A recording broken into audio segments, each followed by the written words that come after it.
Hello friends, welcome back to the my new video guys and my YouTube channel guys. Today friends we are going to about guys how can we forget guys our Bluetooth earphone to our Redmi phone.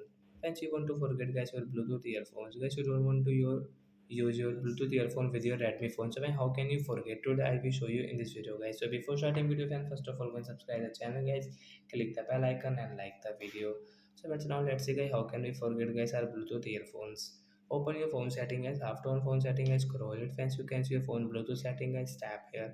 Friends, you can see guys we have connected guys this Ubon CL company Bluetooth earphones, and guys we want to forget. So guys tap here. So as you can see this type of setting, and friends you can see your rename option. Friends, you want to change guys your Bluetooth earphone device name. So as you can change from here if you want. Then guys you can see unpair option mean forget guys. Tap here to forget. So it will forget guys, you cannot use guys. If you use, so you will have to click on this notification, then guys you can use this earphones, otherwise not. So like that guys we can forget our earphones, Bluetooth earphone to our Redmi phone. So that's it guys, thanks for watching the video, bye guys.